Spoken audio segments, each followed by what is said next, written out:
bapakne Triyen Gayun. Kula lurae. Iki wis padha cedhak. Angkat buta buta kang rikala tak utus ana ing Mojopure. Nggih. Banjur kudu dicapake iki.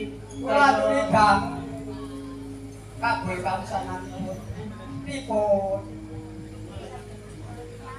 Tak lupa to angkat buta. Yeay. Wis padha iso coban ana ing kabupaten Blunggungan angkat buta. Sampun. Yang dipati. Ya kalau semono kowe kabeh kudu sambut ning Mojopure. Lamar Dewi Nono jahat posisi jodak piye kabur karusanane.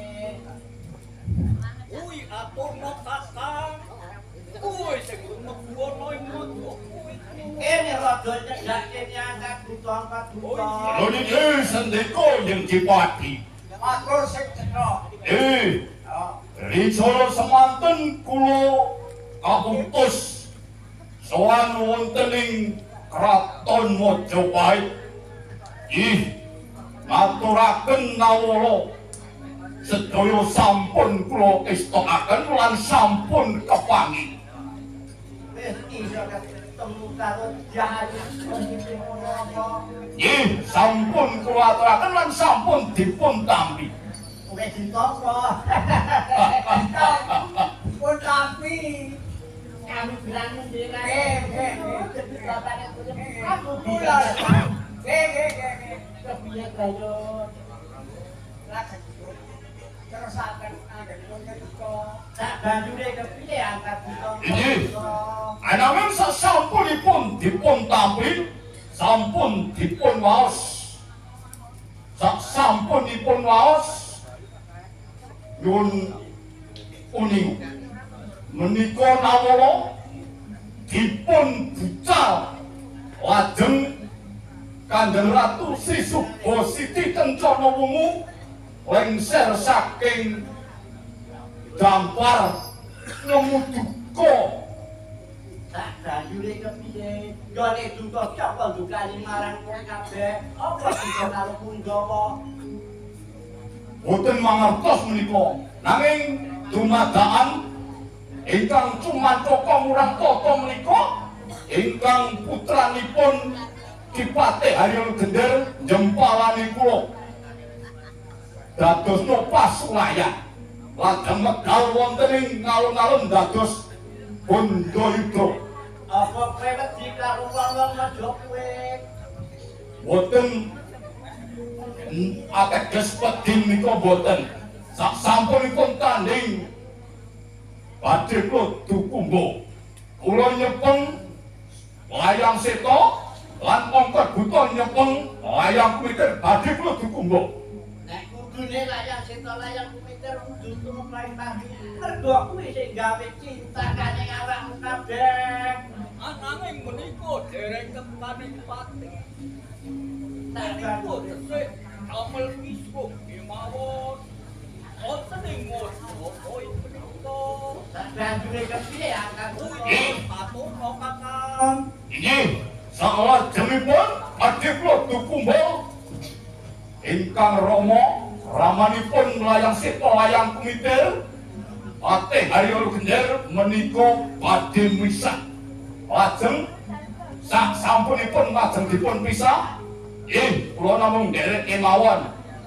Lajeng wonten ing mriku Patih Haryo Gender menika sampun beta wangsulan saking Sri Subasiti Kencana Wungu menika ingkang isinipun panglamar menika dipun tampi.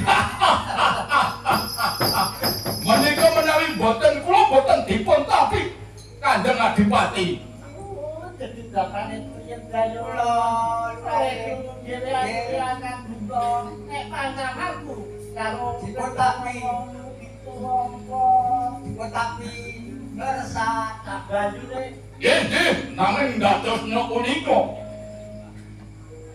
menika sang pinanganten kedaupipun dintenipun pranatan saking Majapahit menika dinten Selasa kliwat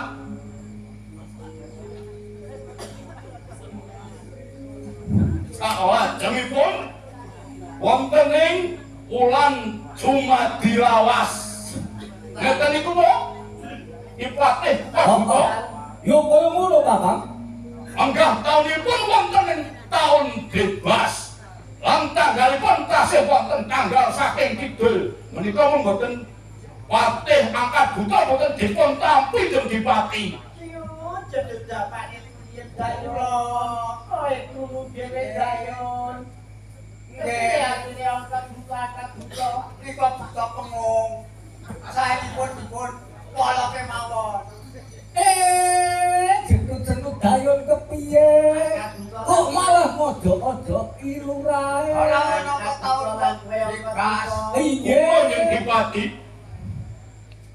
Taun bebas yo tak utus kuwi. nggih Padha nggawa utek apa ora tekan padha kowe. betul. Seneng bayune tol piye lurae? Nek kudune kowe kuwi iso ngerti. Apa ana senajan kok ing raja kowe tanggal 19 taun Jumadi lawas dina Selasa kliwat taun bebas menika dinten ingkang sae. Nggih, menika pranatan wonten ing Majapahit Dipati. Donya menika dinten Selasa kliwat padha apike.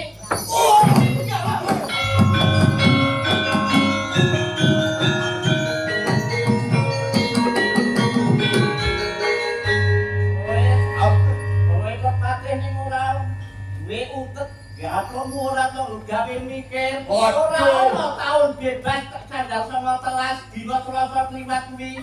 Aduh, direwangi ngantuk-ngantuk iso ditek-utek. Angkat buka Pun kula yen Dipati.